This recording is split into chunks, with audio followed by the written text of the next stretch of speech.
Une Formule 1 de 1978 qui reprend vie en plein cœur de la Wallonie, de quoi donner quelques frissons à ceux qui l'ont restaurée. C'est l'œuvre d'Officina Keira, l'entreprise de deux frères.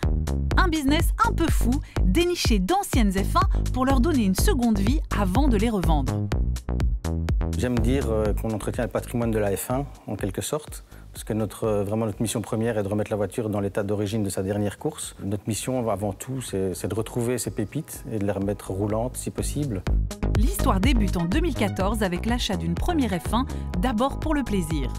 Ici, on retrouve en fait cette fameuse Jordan 98 qui a fait démarrer l'histoire de cette fameuse aventure avec mon frère. On a reçu cette voiture complètement démontée, l'équivalent, je dis toujours en rigolant, d'un meuble Ikea parce qu'on avait les vis dans un sachet et puis la voiture à côté et on a dû faire ses mains sur cette voiture. Mettre la main sur ces bijoux n'est pas toujours facile. Il faut des contacts, de la patience et parfois un peu de chance, comme pour ces deux monoplaces dénichées au fond d'une grange en Angleterre.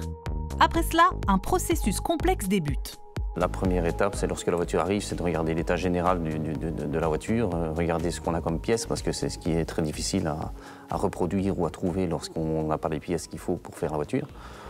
Donc après, il faut compter 12 mois pour faire une restauration. On fait essentiellement du montage et démontage de véhicules et on envoie les éléments en révisé chez des spécialistes, donc le moteur chez des motoristes, les boîtes de vitesse chez des spécialistes pour les boîtes. C'est en Angleterre, en Belgique, en France, ça dépend. On va prendre le meilleur spécialiste dans le secteur et on va lui amener l'élément. 2 personnes pour travailler sur les voitures, 4 dans les bureaux pour chercher la perle rare, retrouver les pièces, les plans ou encore les personnes qui ont travaillé sur ces voitures à l'époque pour reconstituer le puzzle. Un casse-tête pour ces détectives de la F1. On ne nous a pas encore appelés détectives, mais je pense que le mot est juste. En effet, la complexité est vraiment de pouvoir trouver tous les éléments techniques qui vont vous aider à restaurer ou faire fonctionner la voiture. Les 2 entrepreneurs wallons ont peu de concurrence directe car ils sont quasi les seuls à se spécialiser dans la F1. Et leur savoir-faire s'exporte bien et parfois même très loin. On a notamment vendu une voiture au Japon, comme ça, à distance. Donc c'est assez surprenant et agréable de voir que des gens si loin font confiance à une petite entreprise wallonne. Ça fait plaisir. Parmi les clients, d'anciens pilotes, des collectionneurs ou des privés qui roulent sur circuit. Le must, pouvoir faire rouler le pilote de l'époque dans sa voiture, comme le double champion du monde brésilien Emerson Fittipaldi. On se rend compte qu'il y a une émotion, on se rend compte que le travail que vous avez fait, c'est pas pour rien. Et même le client qui à ce moment-là a acheté la voiture, il a cette fierté de dire que voilà, le pilote a signé la voiture, le pilote est revenu rouler dedans. C'est assez glorifiant, oui.